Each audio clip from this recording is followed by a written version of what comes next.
क्या है? स्थानीय शासन, हाँ। सुशासन।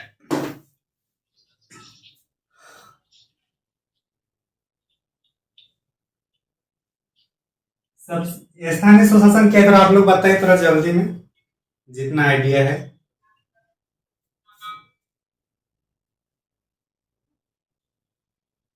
स्थानीय एक्चुअली अभी हम लोग का जो देश चल रहा है, सबसे ऊपर में क्या है? संसद, फिर लोग, इसको क्या बोलते हैं, विधानमंडल ही देते हैं। विधानमंडल से काम होता है, और जो ग्रामीण इससे भी नीचे होगा। नहीं नहीं, थोड़ा सा एक मिनट।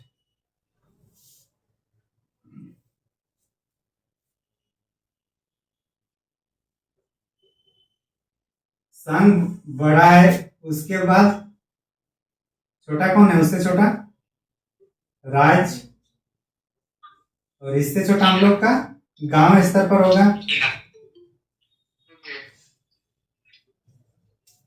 गांव पंचायत या ग्राम पंचायत, ठीक, यही चीज होगा। तो संघ के लिए हम लोग का क्या है? केंद्रीय सरकार, जैसे अभी वर्तमान में कौन सरकार चला रही है? मोदी सरकार चल रही है ना। हाँ। संघ सरकार या केंद्रीय सरकार, जो अभी कौन चला रहे हैं? हमारे माननीय मोदी जी। राज्य स्तर पर चूंकि हम लोग झारखंड से बिलोंग करते हैं, झारखंड का ही बात करें तो अच्छा समझ में आएगा। तो राज्य स्तर पर कौन होंगे हम लोग का? अभी राज्य सरकार, और राज्य सरकार कौन है? ये अभी हम लोग का हेमंत सोरेन वाला है, जेएमएम में है, और यहाँ एनडीए का है।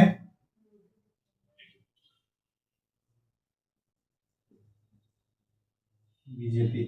ग्रामीण क्षेत्र में जैसे कि मान के चले, अगर किसी मोहल्ले में कोई ड्रेनेज खराब हुआ है, तो क्या जो दिल्ली में बैठे हैं उनको पता होगा, या फिर जो रांची में बैठे उनको पता होगा, या गांव मोहल्ला के जो आदमी उसको पता होगा?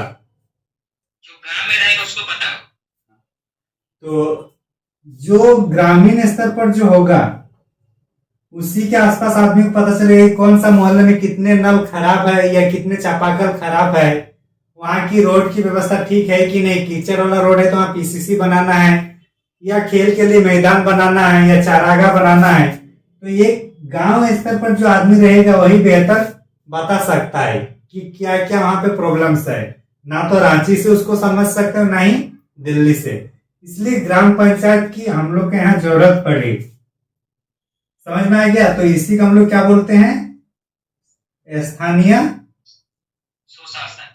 स्वशासन या स्थानीय सरकार बोलिए अभी, क्योंकि सब सरकार ही ऊपर से नीचे लिखे, संघ सरकार, राज्य सरकार और स्थानीय सरकार। तो ये जो है, सबसे पहले अगर हम लोग नया कॉन्सेप्ट सिर्फ स्वतंत्र भारत के बाद आया, ऐसी बात नहीं है। जब हम लोग चोल साम्राज्य देखते हैं या फिर विजयनगर साम्राज्य, चोल या विजयनगर साम्राज्य, ये दोनों में स्थानीय स्वशासन था। क्या था? स्थानीय स्वशासन मौजूद थी। तो ये जो कोई नई कॉन्सेप्ट नहीं है कि स्थानीय सरकार है, ये हम लोग का चोल और विजयनगर साम्राज्य में भी हम लोग को देखने को मिलता है। क्वेश्चन पूछा जाता है कि डायरेक्ट कि हमारी स्थानीय स्वशासन के बारे में प्राचीन साक्ष्य या प्राचीन कौन से साम्राज्य में देखने को मिलता है। क्वेश्चन बन सकता है ना कहीं से भी, कुछ भी। तो क्या होगा हम लोग का? चोल और विजयनगर नगर साम्राज्य। इसके बाद अगर हम लोग देखें तो 1773 के एक्ट आता है। 1773 के एक्ट में जमींदारी पद आया था, जमींदारी व्यवस्था। तो वो जमींदार भी स्थानीय स्वशासन को ही इंगित करता था। कौन सा? जमींदार।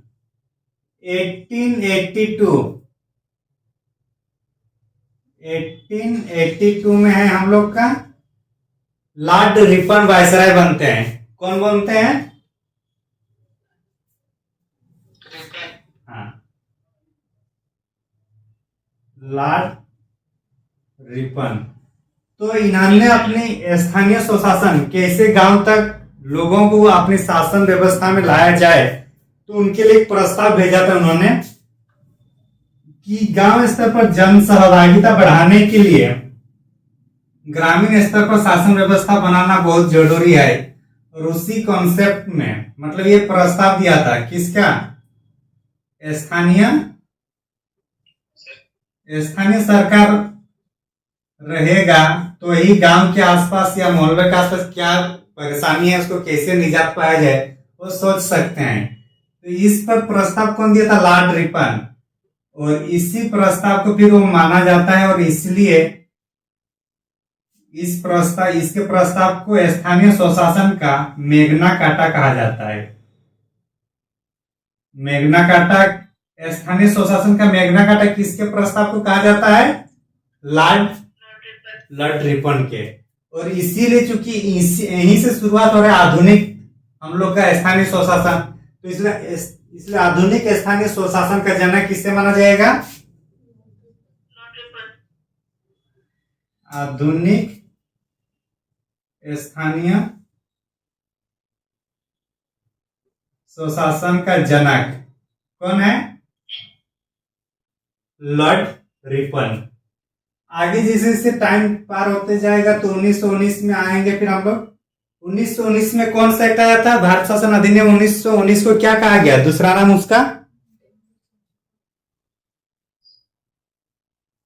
मॉन्टेग्यू चेम्सफोर्ड सुधार एक्ट। हाँ, मॉन्टेग्यू चेम्सफोर्ड। अच्छा, लिख के देना है क्या? लिख दीजिए सर, वीडियो पे रहेगा ना, पता चलेगा। मॉन्टेग्यू चेम्सफोर्ड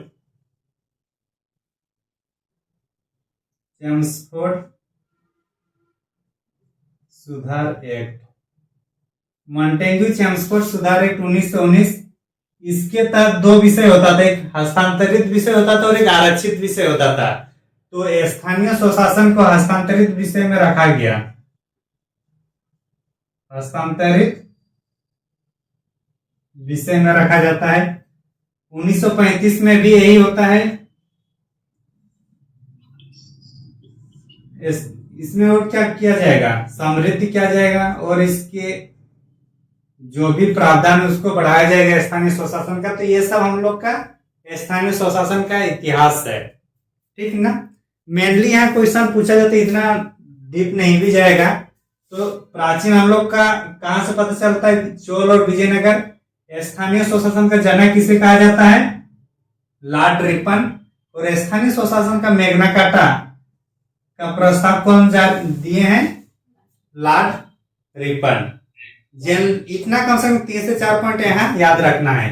और कब आया है? 1882 को। समझ में आया?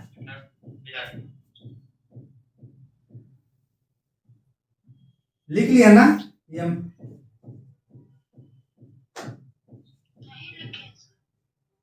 तो क्या कर रहे थे?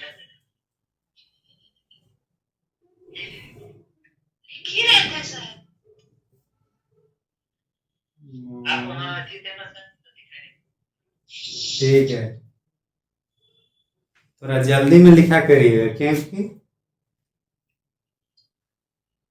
और नहीं जल्दी होगा तो स्क्रीनशॉट करके रख लिया करिएगा।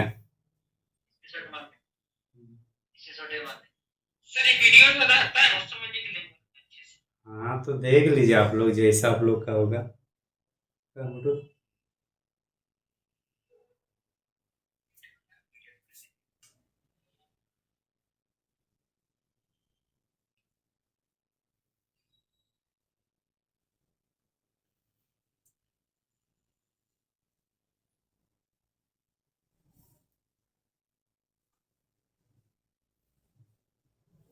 अब जैसे भारत आजाद होता है तो सबको लगा ना कि अभी स्थानीय शासन हम लोग को भी मिलना चाहिए।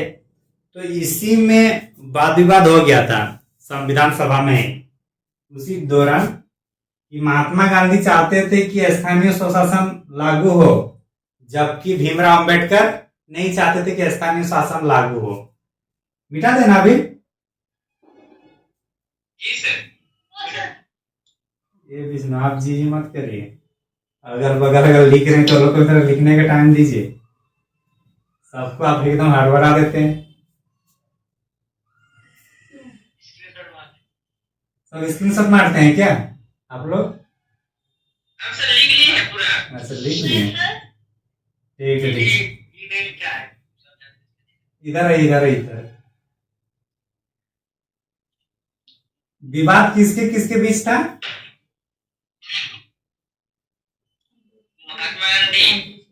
महात्मा गांधी और भीमराव अम्बेडकर। महात्मा गांधी वर्सेस भीमराव अम्बेडकर। रीजन क्या था? स्थानीय शासन। ये बोल रहे थे हमारे गांधी जी कि अगर स्थानीय स्वशासन होगा तो आसपास के लोगों को भी कुछ राजनीतिक जो स्वतंत्रता या राजनीति में जो पावर है उनको पता चलेगा एक तरीके से। दूसरा है कि अगर स्थानीय स्वशासन होगा तो लोगों का जो रोजमर्रा की जो समस्याएं हैं उसको तुरंत समाधान किया जा सकता है। छोटी मोटी समस्याओं के लिए केंद्र सरकार और राज्य सरकार से डिपेंड नहीं होना पड़ेगा। ये सब सोचकर महात्मा गांधी, दादा भाई नौरोजी, लाला लजपत राय, राजेंद्र प्रसाद, इनके सहयोग, इनको मतलब समर्थन दे रहे। किनको? महात्मा गांधी को। भीमराव अंबेडकर का मानना था अगर स्थानीय स्वशासन लागू होता है तो फिर से पहले जैसे सामंती व्यवस्था लागू होगा। सामंती व्यवस्था क्या होता है वो थोड़ा देखने से समझ में आएगा। यहाँ पे पुरुषवादी समाज फिर से आएगा। पुरुषवादी समाज आएगा और जातिवाद, ये फिर से देखने को मिल सकता है। ये इनका अनुमान था भीमराव अंबेडकर का और इस आधार पर इन्होंने विरोध किए थे। तो सामंती व्यवस्था का मतलब क्या होता है? जैसे कि कोई बड़ा राजा है और उसका क्षेत्र इतना पूरा दूर है तो यहाँ जो क्या है वो डायरेक्ट यहाँ से वो नहीं देख सकता है ना, तो क्या करेगा? यहाँ एक अपना एजेंट रखेगा, उसी को सामंत कहते हैं।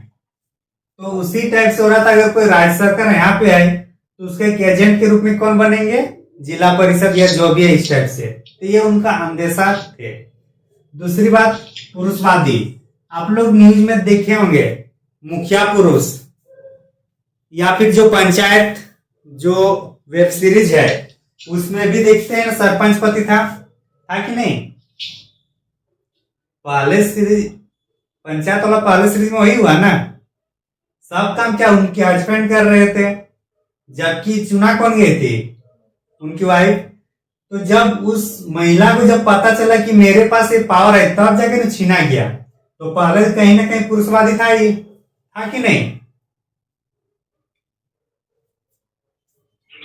हाँ, और ये जातिवाद भी होता रहता है। तो इसलिए भीमराव अंबेडकर इनको माना किए थे। बाकी जो भी हो, फिलहाल आर्टिकल कौन सा में है अभी? आर्टिकल 40 में इसका स्थान डीपीएसपी में दिया गया। दिया गया कि नहीं दिया गया? पंचायती राज को दिया गया ना कि राज ग्रामीण स्तर पर पंचायत का गठन करने के लिए कदम उठाएंगे, है कि नहीं? कैसे नहीं है? झारखंड में भी तो है ना, हर जगह पंचायत चुनाव होता है। आपका जो मुखिया साइन करता है कास्ट सर्टिफिकेट बनाने के लिए तो यहीं से आता है ना। मिटा है ना?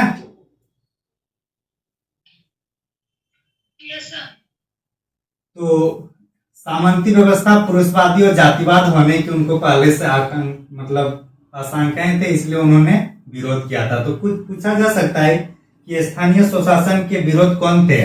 ऑप्शन देगा महात्मा गांधी, जवाहरलाल नेहरू, भीमराव अंबेडकर और मोहम्मद अली जिन्ना।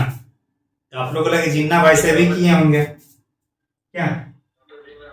हाँ, तो आंसर क्या होगा? डॉक्टर भीमराव अंबेडकर।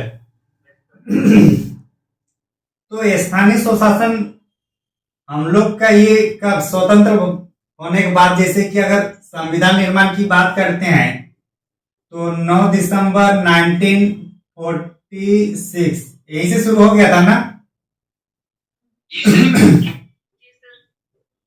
26 नवंबर 1949 को ये पूरी तरह से अंगीकृत भी किया गया है और 26 जनवरी 1950 को ये लागू भी हुआ। लेकिन हम लोग का स्थानीय स्वशासन कब आया, संवैधानिक कब बन रहा है? 73rd और 74th कॉन्स्टिट्यूशनल अमेंडमेंट एक्ट 1992। अगर इतना ही आसान होता तो कहीं ना कहीं यहीं से लागू होता कि नहीं लागू होता? हाँ, तो अगर इतना दूर आया तो कहीं ना कहीं इसके बीच में बहुत सारे रिपोर्ट आएंगे, समिति आई होगी, वो लोग अपना रिपोर्ट दिए होंगे, बहुत जांच पड़ताल हुआ तभी तो यहाँ बना, नहीं तो 1950 के आसपास ही बन जाता है कि नहीं?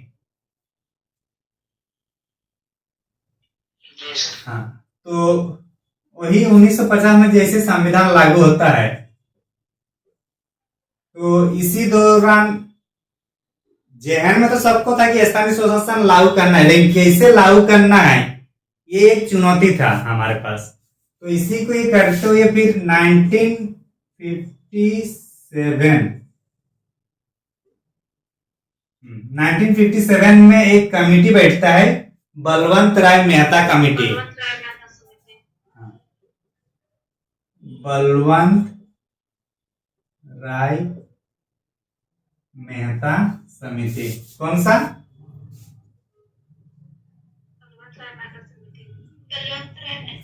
हाँ, तो इसके तहत इन्होंने भी सिफारिश करता है कि अगर सहभागिता बढ़ाना है ग्रामीण स्तर पर, एकदम जो गांव का सुदूर एरिया है वहां तक अगर जन भागीदारी बढ़ाना है तो कहीं ना कहीं शासन को थोड़ा विस्तार करना होगा।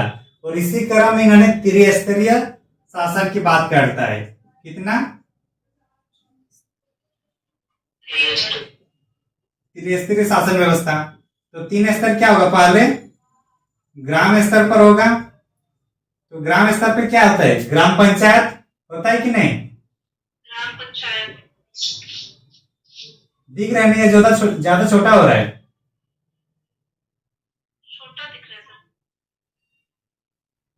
कोई नहीं, जो मैं बोल रहा हूं उसको थोड़ा आप लोग ज्यादा सुनिए। प्रखंड और खंड स्तर पर क्या होगा? ग्राम पंचायत। पंचायत समिति में क्या बोलते हैं आप लोग? जिला परिषद।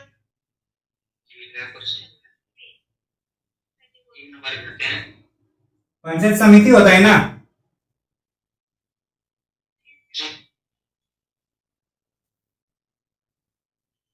और तीसरा कौन सा होगा? जिला परिषद।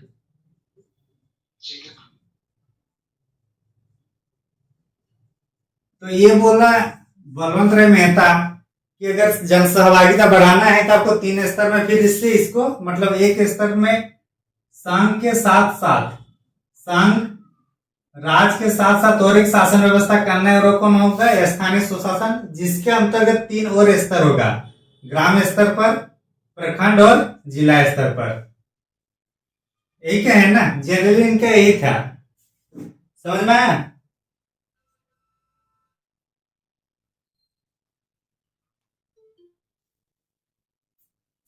लिख लिया ना? हाँ।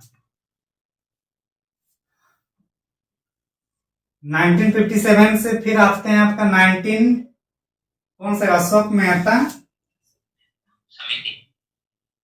77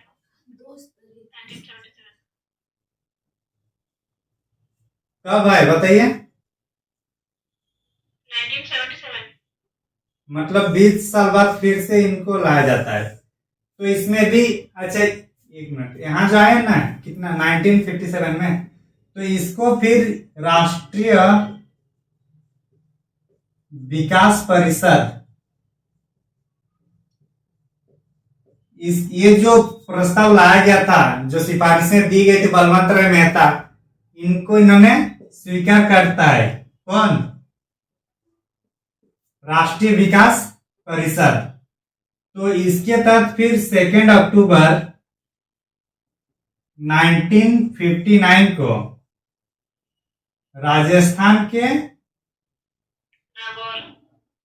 नागौर जिले में पंचायत, त्रिस्तरीय पंचायत का उद्घाटन किया गया। 2 अक्टूबर 1959 को राजस्थान के नागौर जिले में तत्कालीन प्रधानमंत्री जवाहरलाल नेहरू के माध्यम से त्रिस्तरीय पंचायत का उद्घाटन किया गया। हुआ, लिखिए।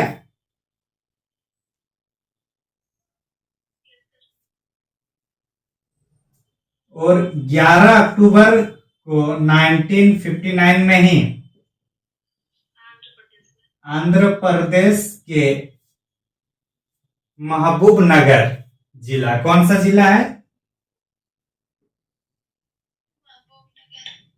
महबूबनगर जिले में त्रिस्तरीय शासन व्यवस्था की शुरुआत हुई। शुरुआत बोलेगा तो आंध्र प्रदेश और उद्घाटन बोलेगा तो नागौर जिला राजस्थान, दोनों में थोड़ा ध्यान रखना है, ठीक। उद्घाटन जो हो रहा है वो राजस्थान में, और शुरुआत जो हो रहा है वो हम लोग का आंध्र प्रदेश से शुरू हो रहा है। समझे?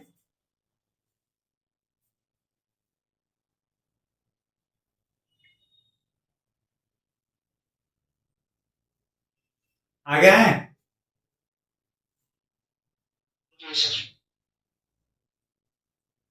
कौन सा था? अशोक मेहता समिति 1977 में।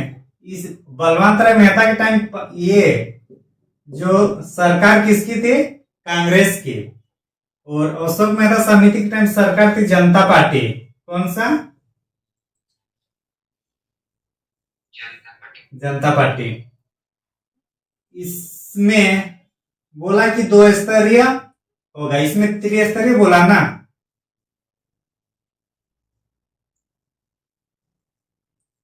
ये बोला 2 स्तरीय होगा। 2 तो कौन कौन सा होगा? एक प्रखंड और दूसरा जिला स्तर पर, ठीक ना? समझ में आया? प्रखंड स्तर पर पंचायत समिति और जिला स्तर पर जिला परिषद। कहीं डाउट? नहीं सर।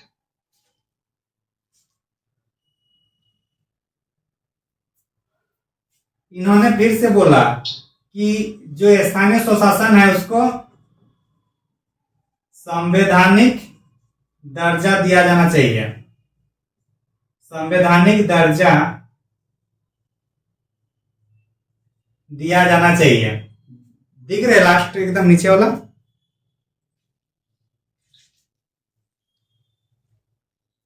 तो संवैधानिक दर्जा की मांग सबसे पहले कौन सी समिति ने की है? ये लास्ट जेपीएससी ने पूछा है। हाँ, तो ये लास्ट जेपीएससी के पीटी में क्वेश्चन पूछा गया था। इन्होंने कहा कि जो अभी जैसे दलगत जो संसदीय राज्य सरकार में कैसे दल होता है, जेएमएम, बीजेपी, कांग्रेस, तो उसी टाइप से पूरे पंचायत स्तर पर भी दलगत होना चाहिए। मतलब यहाँ पे भी पार्टी होना चाहिए। लेकिन क्या झारखंड में पार्टी वाला है कि सिंपल है?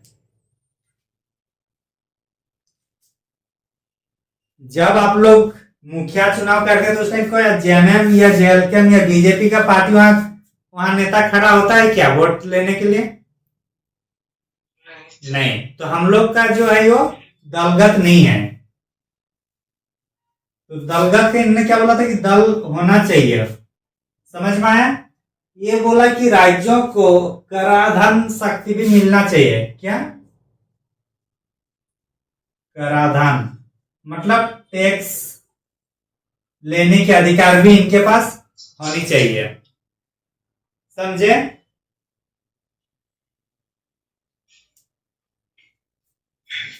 टैक्स लेने का भी अधिकार इनके पास होनी चाहिए। मेन इतना ही है, बाकी और भी पॉइंट होगा तो उतना। माइक बंद कर लीजिएगा, इनके माइक से आवाज आ रहा है।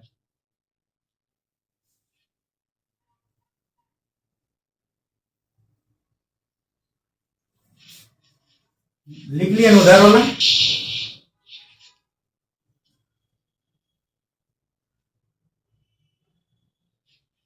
अशोक मेहता हो गया, उसके बाद जे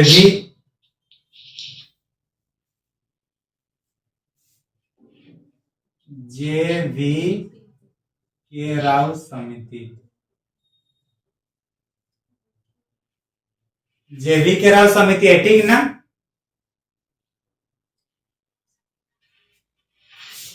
ये माइक बंद करिएगा, किधर किनके माइक से आवाज आ रही है?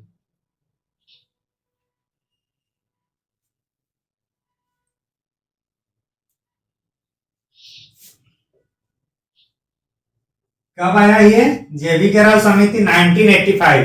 कब आया? 1985। और ये इस टाइम कौन था हम लोग का? राजीव गांधी के सरकार थे। मतलब जनता पार्टी जो 1977 आया, और जनता पार्टी चूंकि ज्यादा दिन नहीं चला, तो ये अशोक मेहता समिति वाला क्या है, जो सिफारिशें पास नहीं हो पाया, क्योंकि बहुत कम टाइम के लिए आया था। और उसके बाद फिर कांग्रेसों ने भी ध्यान नहीं दिया 1977 के बाद। फिर जब ये आते हैं हम लोग का राजीव गांधी, तो फिर उन्होंने एक बार इसमें चांस लिया था कि एक बार बनाएंगे। तो इसी दौरान जेवी के राव समिति आता है। कौन सा समिति? इन्होंने भी बोला त्रिस्तरीय होना चाहिए। दलगत, क्या बोला इन्होंने? त्रिस्तरीय होना चाहिए। लिख लिया ना?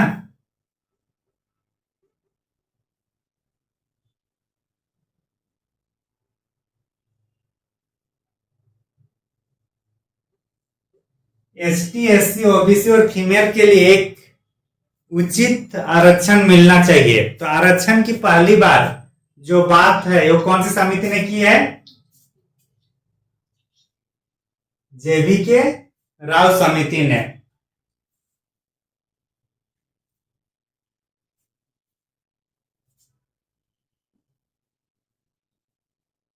जिला विकास आयुक्त, अभी आप लोग को मिलता है डीडीसी, डिस्ट्रिक्ट डेवलपमेंट कमिश्नर। ये पोस्ट है झारखंड में। तो जिला विकास आयुक्त की बात कौन सी समिति ने की है? जेवी के समिति ने किया है। 1985 राजीव गांधी की सरकार में।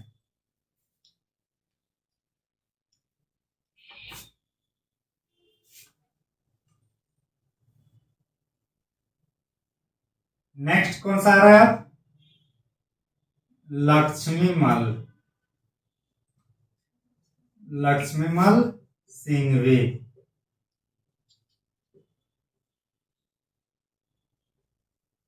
1986। अगर कम से कम ये याद ना रहे कि मतलब इसमें क्या क्या प्रावधान है, तो कम से कम कौन सी समिति किसके लिए है ये तो याद रहेगा। जैसे कि लक्ष्मीमल सिंघवी समिति हुआ, जेवी के राव समिति हुआ, और जेवीपी समिति,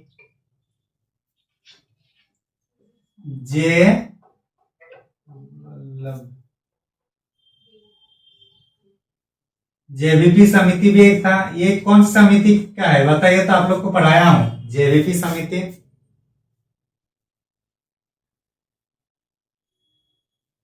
कौन सा समिति है? हाँ, तो ये राज्य पुनर्गठन से संबंधित है। जवाहरलाल नेहरू, वल्लभ भाई पटेल और पिट्टा सिताबी रमैया, ये तीनों ने मिलकर आया था, वो जेवीपी समिति आई। और ये जेवी के राव समिति आई, ये स्थानीय स्वशासन को लेकर है। यह है लक्ष्मीमल सिंघवी, इसको LM सिंघवी समिति भी कहा जाता है। इसमें भी बोला कि ये संवैधानिक दर्जा दिया जाना चाहिए। दलगत को इन्होंने माना किया है, दलगत को बोला कि दलगत नहीं होना चाहिए। ये सब है, और ये भी राजीव गांधी की सरकार ही की है। तो राजीव गांधी यहाँ थोड़ा फोकस किए थे स्थानीय स्वशासन को लेकर, समझे।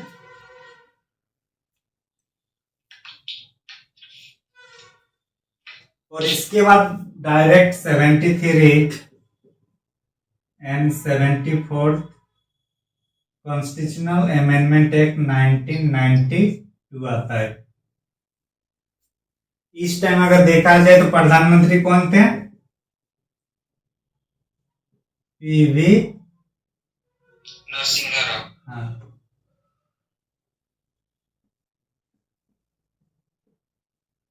नरसिम्हा राव। और 20 अप्रैल 1993 या 1994, एक मिनट, 1993, 20 अप्रैल 1993 को यह स्वीकार किया गया था। किसके द्वारा? राष्ट्रपति के द्वारा। और 24 अप्रैल 1993 को ये लागू किया गया। तो जो हम लोग स्थानीय स्वशासन दिवस मनाते हैं, वो स्थानीय स्वशासन दिवस हम लोग इसी तारीख को मानते हैं, 24 अप्रैल 24 अप्रैल को हम लोग स्थानीय स्वशासन दिवस के रूप में मानते हैं, क्योंकि इसी दिन 24 अप्रैल 1993 को स्थानीय स्वशासन लागू किया गया था। और जब 73-74 दो संविधान संशोधन हो रहे थे, यहाँ 11वीं और 12वीं अनुसूची 2 ऐड किया जाता है। पढ़े होंगे ना? मिटा दें?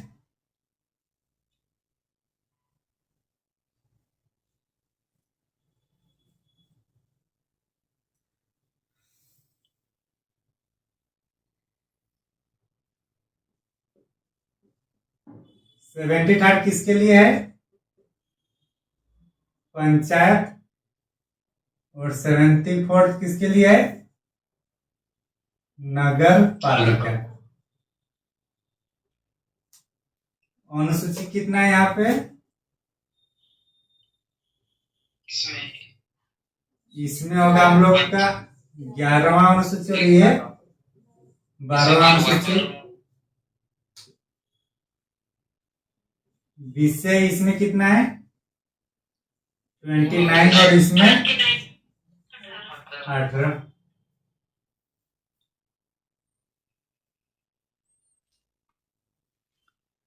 लिख लिए?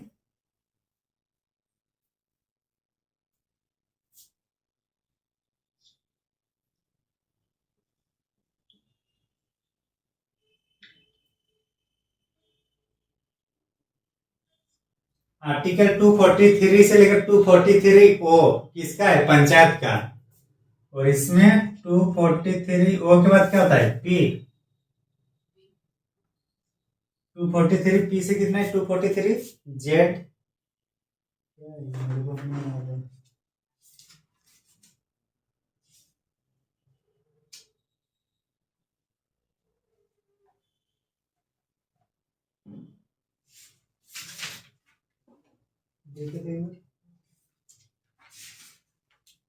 आर्टिकल देखे तो इंग्लिश में क्या लिख रहे हैं उसको? कितना है? 243 पी से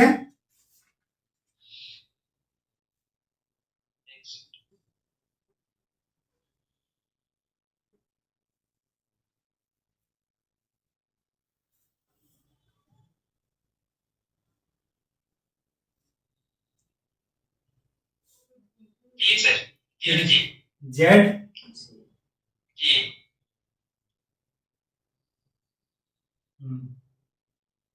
तो इतना है जेड जी, और ये पी से लेकर, ठीक है ना। सर जे मतलब समझ में नहीं हमको है। अरे पी से बाद क्यू आर एस टी इस करके जेड तक क्या हो, जेड के बाद फिर एबीसीडी आएगा ना। अच्छा, पी, आर्टिकल का सब क्लोज है। हाँ पी से जेड तक गया, उसके बाद फिर उसमें और ऐड होते जाएगा, तो जेड के बाद तो और नहीं जाएगा ना, तो जेड के बाद फिर दूसरा में रो में शुरू होगा, ए बी सी करके इस टाइप से जेड जी तक गया है, समझे। सर इसको 9A पे रखा गया है ना। नगर पालिका भाग 9A 9A है और ये ओनली 9 है, 9। ठीक। और 9 का बी जाएगा तो फिर सहकारिता आएगा सर में, क्या है। जी सर। हाँ जी सर। इतना दूर हो गया ना।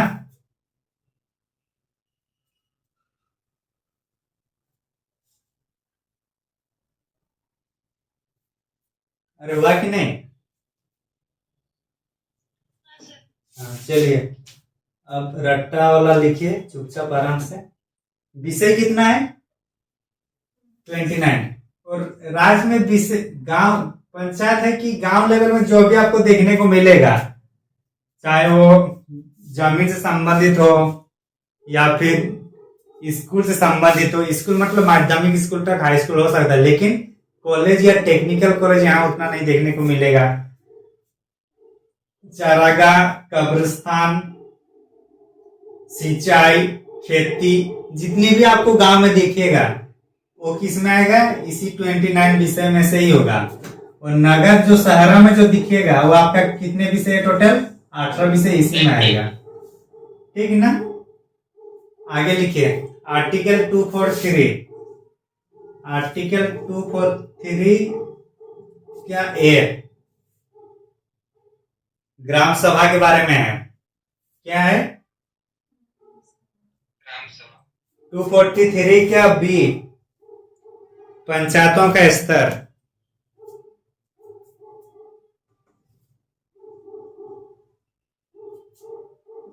243 क्या बी पंचायतों का स्तर। पंचायत का स्तर कितना होगा, 3 स्तर है कि नहीं। ग्राम, जी सर। ग्राम, प्रखंड प्रखंड और जिला। लेकिन अगर किसी जगह पे किसी जिले में 20 लाख से कम जनसंख्या है तो वहां पे दोहरा ही रहेगा, दो ही रहेगा, तब एक ग्राम रहेगा और एक जिला रहेगा। जिला है। हाँ ठीक ना, 20 लाख से कम होने पर। 243 क्या बी के बाद क्या है सी पंचायतों की संरचना। सब नहीं पढ़ेंगे, ठीक ना, जो जो इंपॉर्टेंट है वही सब पढ़ते हैं। पंचायतों की संरचना 243 क्या सी आई जे के एबीसी हो गया ना। आई जे ओके, आई से लिखिए राज्य वित्त आयोग। 243 क्या आई राज्य वित्त आयोग। 243 क्या आई राज्य वित्त आयोग, लिख लिए। वित्त आयोग, राज्य वित्त आयोग। तो पंचायती राज के स्तर पे कितना खर्चा हो रहा है नहीं हो रहा है उसके लिए भी कोई कमिश्नर होगा कि नहीं, कमीशन। तो वही वित्त मतलब फाइनेंस कमीशन रहेगा, स्टेट फाइनेंस कमीशन।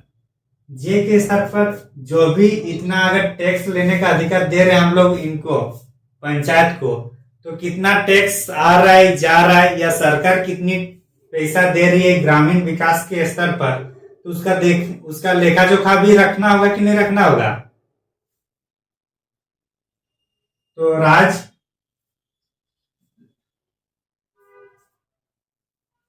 पंचायतों का लेखा परीक्षण, पंचायतों का लेखा परीक्षण जे में है।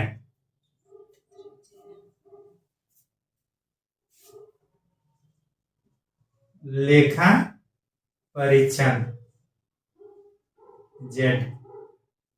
और 243 के क्योंकि इतना सारा होगा तो उसका निर्वाचन होगा ना, तो राज्य निर्वाचन आयोग। राज्य निर्वाचन आयोग किसमें होगा हम लोग का? 243 का के में। के यहाँ तक कुछ डाउट किसी को? सर इसमें सर मेरा एक क्वेश्चन है हाँ कि जैसे पंचायत में सर रहते हैं ना कि मतलब 5 साल तक हाँ इस सब का जितना भी रहता है 5 साल का इसका कक्षा रहता है, हाँ। तो इसका भी कुछ तो आर्टिकल होगा ना? आर्टिकल है ना 243 के एबीसी डी ये होगा सर, ई एफ होगा, वो सब देख लीजिएगा एक बार। ई है सर, कितना है? 243 डी होगा उसमें। डी ई ई ई 243 का ई क्या? ये कार्य 5 साल तक इसका कक्षा रहेगा। हाँ, कार्यवाही 5 साल। अच्छा, पंचायती जो स्थानीय स्वशासन में चुनाव लड़ने के लिए कितना उम्र चाहिए?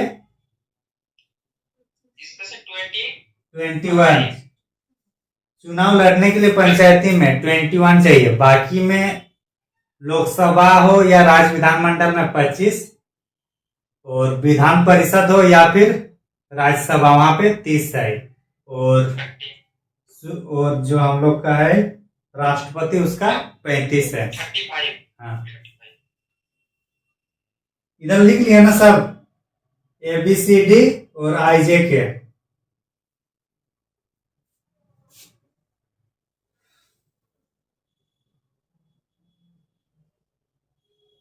नगर पालिका भाग ये भी 9A में होगा।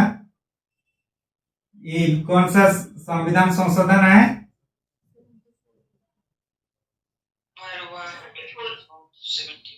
74 अनुसूची 12। और इसमें कितने विषय होंगे? हाँ,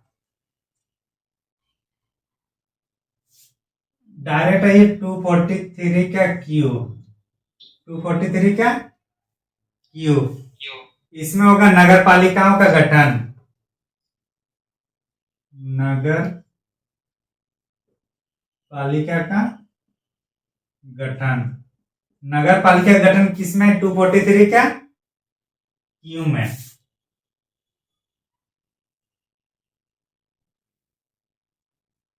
नगर पंचायत सबसे छोटा होता है, फिर नगर पालिका, नगर पालिका परिषद और नगर पालिका या नगर निगम डायरेक्ट लिखते हैं, नगर निगम। तो नगर पंचायत जैसे ग्राम पंचायत हुआ, उस लेवल पे जो सबसे छोटे लेवल पे होगा। फिर जो पंचायत स्तर पर जो होता था, यहाँ क्या होगा? नगर परिषद। और जो बृहद स्तर पर जो बड़े बड़े शहर में होगा, वो क्या होगा? नगर निगम। मतलब जो उच्च स्तर होगा वो नगर निगम है। जैसे रांची नगर निगम। झारखंड में कितने नगर निगम है? हाँ, झारखंड में 9 नगर निगम है। आगे लिखिए इसी में, फिर डेट ये करके जो इम्पोर्टेंट है उसी को लिखना है, ठीक है ना? 243 जेड है ये डायरेक्ट।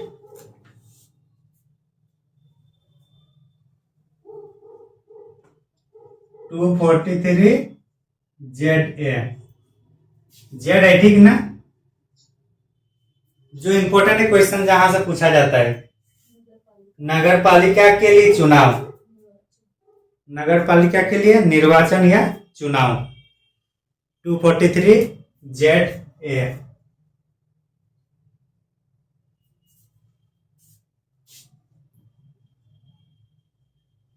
ZD 243 ZD जिला योजना। क्या जिला योजना? तो जिला योजना समिति, जिला योजना समिति 243 ZD। 243 और एक इंपोर्टेंट है हम लोग का ZE,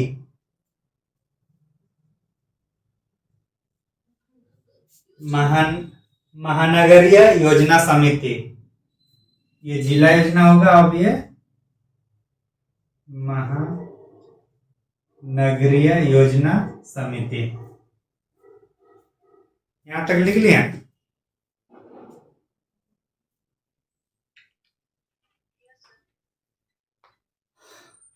इसके अलावा क्या क्या जानकारी है आप लोग को थोड़ा बताइए। तो इतना जो बताया हूं इसके अलावा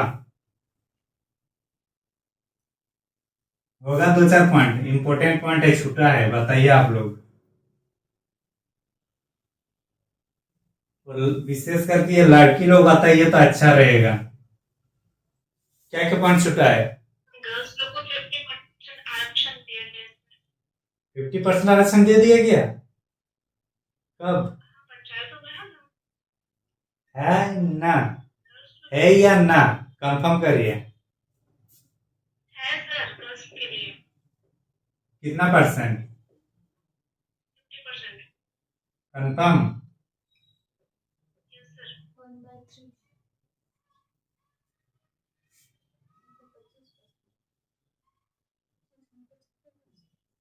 अनिवार्य 243 का डी में शायद है। 243 का डी में शायद है। डी में पता नहीं, चलिए। महिलाओं के लिए पहला पॉइंट है,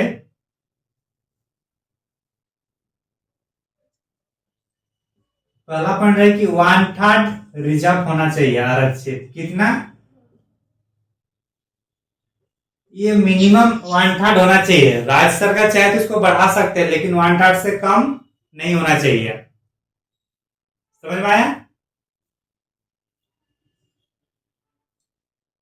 जिस क्षेत्र में जितना SC ST होंगे उसके जनसंख्या के अनुपात में आरक्षण होना चाहिए। जनसंख्या के अनुपात में आरक्षण होना चाहिए। समझे?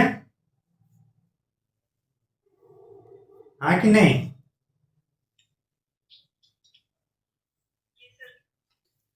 और क्या क्या पॉइंट है बताइए।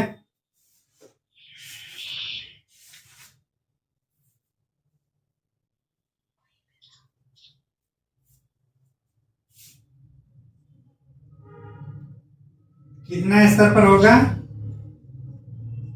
त्रिस्तरीय, लेकिन 20 लाख से कम जनसंख्या हुआ तो द्विस्तरीय का काम करेगा। ठीक है ना? 20 लाख से कम। हाँ, संख्या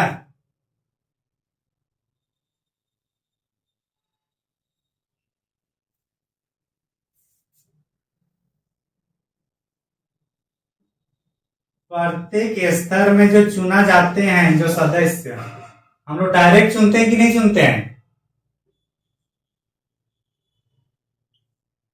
जनता के द्वारा चुना जाता है। हाँ, तो प्रत्यक्ष ही चुनते हैं ना महाराज। जी सर। लेकिन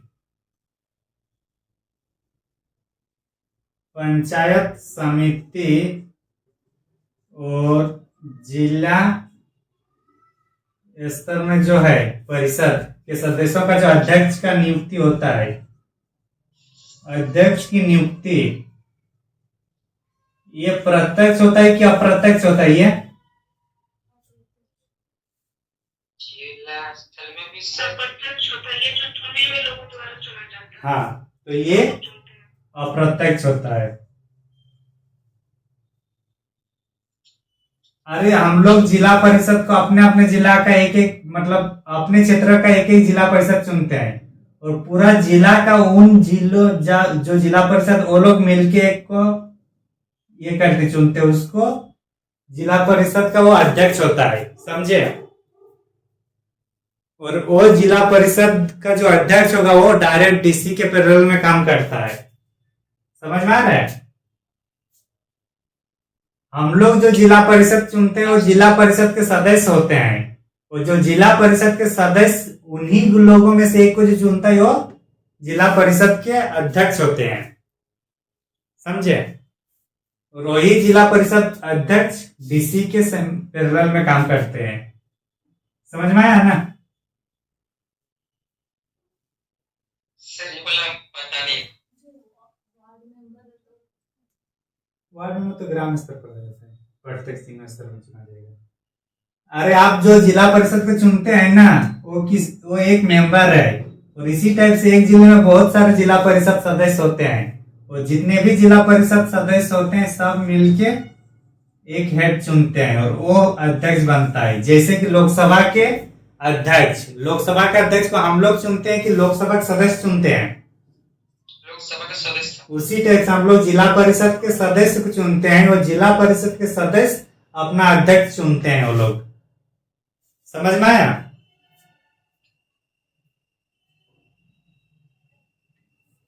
हाँ कि ना? समझ में तो आया, लेकिन समझ में आया तो लेकिन क्या ये होता है? ये हम उसको तो देखो नहीं किए कभी हम। तो देख के करिए ना, जाइए डायरेक्ट जिला परिषद के ऑफिस जाइए, डिस्ट्रिक्ट लेवल में जहाँ डीसी का ऑफिस है। हम लोग जिला परिषद खुद तो पकड़ है, पर जानते नहीं। गुड। पढ़े लिखे लोग बंद कमरे में रहेंगे तो बाहर के लोग ही ना पॉलिटिक्स में आएगा। इधर आइए, बहुत हो गया। कितने साल के लिए होता है ये कार्यकाल? 5 साल। लेकिन किसी कारणवश अगर विघटन हो जाता है तो 6 महीने के अंदर दोबारा चुनाव होगा। विघटन की स्थिति में पुनः 6 माह में फिर निर्वाचन होगा। ठीक ना? अगर विघटन हो जाता है तो फिर से ये 6 महीने के अंदर चुनाव होना चाहिए। सदस्यता के लिए मिनिमम एज क्या है? 21 साल। ग्राम सभा के जो मतदाता होंगे, ग्राम सभा के जो मतदाता होंगे वो सभी व्यक्ति हैं जिनका 18 साल हो चुका है। जिसका 18 साल हो चुका है वो सभी व्यक्ति है, भले उसका वोटर लिस्ट में नाम हो या ना हो। समझे?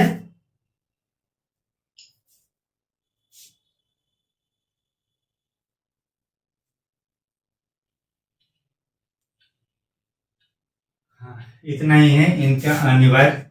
बाकी विवेकाधीन में है कुछ कुछ शक्ति, जैसे कि ओबीसी का आरक्षण नहीं दिया गया है, तो ओबीसी का आरक्षण वो राज्य सरकार डिपेंड करेगी कि देना है कि नहीं देना है।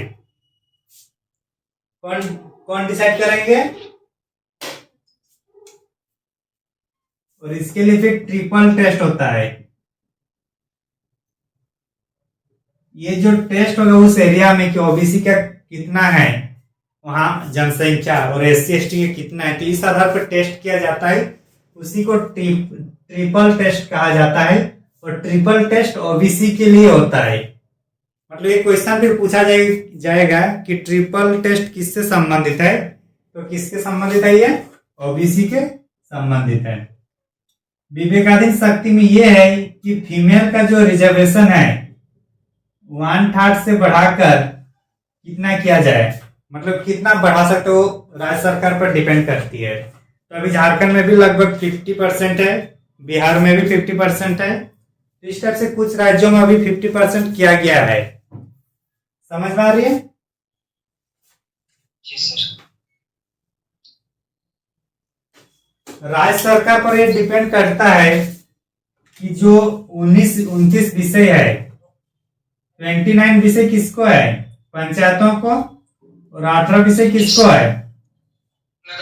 नगर पालिका। तो इन विषयों में से कितनी विषय वहां के पंचायत स्तर पर दिया जाएगा अधिकार? ये सभी अधिकार दिया हुआ है ऐसा नहीं है। उन 29 विषय में से राज्य सरकार डिपेंड मतलब बताएंगे कि कौन कौन सा अधिकार हम अपने निचले स्तर में भेज दे रहे हैं या उनको सौंप रहे हैं। तो ये उनकी विवेकाधीन शक्ति है, किसके? राज्य सरकार की। समझ में आ रही है? जी सर। झारखंड में जहां तक मेरे को लग रहा है जो पेयजल वाला है वो दे चुका है नगर निगम को। हाँ हाँ हाँ बोलिए। हाँ इसमें जो गर्ल्स का 50% रिजर्वेशन है, हाँ। वो अदर स्टेट की गर्ल्स को भी मिलेगा मिलेगा? नहीं नहीं नहीं नहीं, अदर स्टेट नहीं, सेम स्टेट का होना चाहिए। अच्छा, अदर स्टेट के नहीं मिलेगा ना? नहीं। दूसरी बात, अगर मान के चलिए SC ST एरिया है और SC ST के लिए रिजर्वेशन एरिया है, भले यहाँ OBC का भी कैंडिडेट मतलब मतदाता हो, और ये अगर रिजर्व एरिया है तो SC ST के ही महिलाएं होंगे, फीमेल की महिला यहाँ नहीं होगी। समझे? मान के चलिए कोई क्षेत्र है और ये क्षेत्र SC ST रिजर्व है इस जिला परिषद या जो भी है, और इस जिला परिषद में SC ST के अलावा OBC भी तो लोग रहेंगे ना। तो यहाँ जो मतलब ये करके जो होता है कि महिलाओं का सीट अगर ये मान के चलिए रिजर्व हो जा रहा है, तो उस स्थिति में यहाँ सिर्फ SC और ST की ही महिलाएं यहाँ रिजर्व में फायदा लेगा, ना कि OBC का या जनरल का। समझे? और कहीं कुछ डाउट पंचायती राज व्यवस्था में? सर एक कुछ चीज हमको जानकारी लेना है हाँ कि जैसे जिला परिषद का अध्यक्ष चुना जाता है, हाँ जो चुना जाता है ना, हाँ तो किसी भी कारण बस उसका विघटन हो गया हाँ तो उसको फिर से दोबारा उसको चुना जाता है। हाँ जाता है। क्या उसका प्रक्रिया सेम रहता है या अलग रहता है? सेम प्रक्रिया, जैसे उनको जैसे विश्वास प्रस्ताव हम लोग पढ़े हैं ना,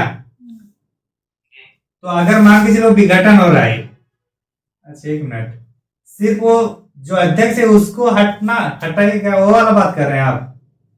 हाँ, जिला परिषद सदस्य नहीं, उसको अध्यक्ष बात कर रहे हैं। अध्यक्ष हट रहे हैं ना, तो सिर्फ ये अध्यक्ष को चुनेंगे, ना कि पूरा सदन मतलब पूरा पंचायत वो विघटन नहीं होगा। सिर्फ अध्यक्ष को ही हम लोग, जैसे ये इसको ऐसे तो नहीं हटा सकते ना, इसके विरुद्ध फिर अविश्वास लाना होगा।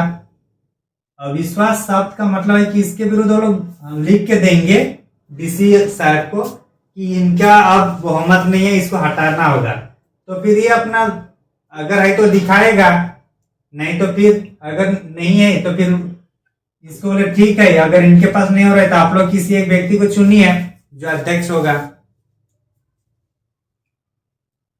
समझे? और ये केस में इसलिए बता रहा हूं ना क्योंकि हम लोग का जो सरायकेला डिस्ट्रिक्ट में ये अभी आया था ये मुद्दा कि जो अध्यक्ष है उसको हटाने की बात किया गया था, तो इसलिए एक बार सबको फिर जितना जिला परिषद के सदस्य है सबको बुलाया गया था, फिर वोटिंग किया गया है। समझे? और कुछ डाउट? तो आर्टिकल क्या बोल रहे हैं? ये जो सरायकेला वाले क्या नाम है, अध्यक्ष को ही हटाने की बात हुआ था ना। हाँ हाँ, और उपाध्यक्ष तो हम लोग का ये है ना, क्या नाम, सुनील महतो की बेटी, वो क्या है उसका नाम? हाँ, तो जो